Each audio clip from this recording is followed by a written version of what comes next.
Baby, let me tell y'all how God delivered me from getting high. Now, bear with me because this story is kind of long, and a few disclaimers. That was the first one. This story is kind of long, so bear with me. The second disclaimer, I have ADHD, so if it seems like this story is all over the place, please forgive me.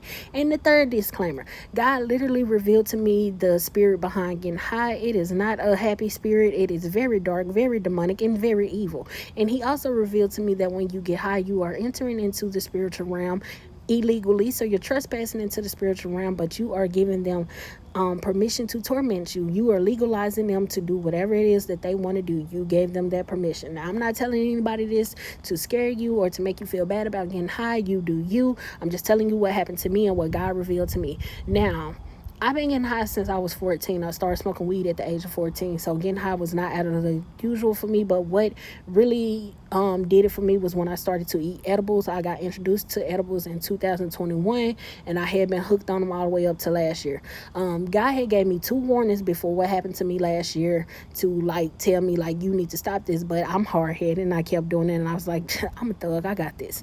Anyways, so in 2023 was the first one. In 2023, I remember I was in my room doing my usual, getting high, got my gummy, and I ate my gummy, I got my snacks and stuff, and I remember one thing I will say how I knew I was in the spiritual realm is because every time I got high, I would literally hear voices and I would see shadow figures. But at the point in time when I first started doing it, I thought it was funny because they wouldn't say anything bad and they wasn't doing anything bad. So I thought it was funny. But in 2023 was when I ran into the first nasty, evilest one. And when I tell y'all, baby, I was so scared, all I could do was pray. And I heard this voice tell me Jesus loved me so much, and to read John 3:16, which is the verse, God so loved the world that he gave his only begotten son, that whoever believes in him shall not perish but have an everlasting life.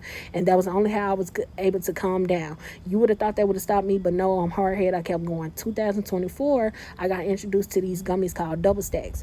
They're called Double Stacks because it's 2 in a pack and they have 2 flavors mixed into one. They are 1,000 milligram per gummy. My crazy tail didn't know that, so the first time I took them, I took the whole gummy, and it's about this big. So 1,000 milligrams. That night, I thought my husband was trying to kill me the whole entire night. I ended up throwing up. I had the worst trip of my life from that gummy. That was the worst trip I had ever been on. And I remember I heard the softest, calmest voice tell me to just go to sleep so I could sleep that weed off. I couldn't go to sleep because I was so scared because I'm seeing the shadow figures and I'm hearing these voices. But at this point, I was scared of them. Even though they weren't saying nothing bad to me, I was scared of them.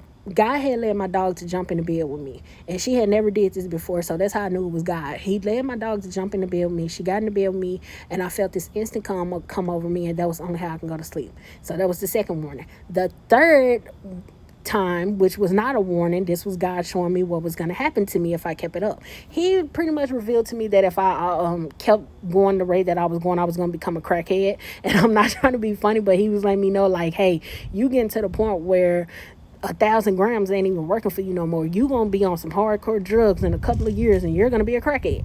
But before that, what happened was I was in my room, I was chilling, I was smoking and I ate an edible. So I really messed up. I remember watching Martin and I was laughing so hard that I had tears coming down my face. It got to the point where I started crying. And I remember my husband walked in and I looked him dead in his face. I said, hey, hell is hot and I don't want to be here.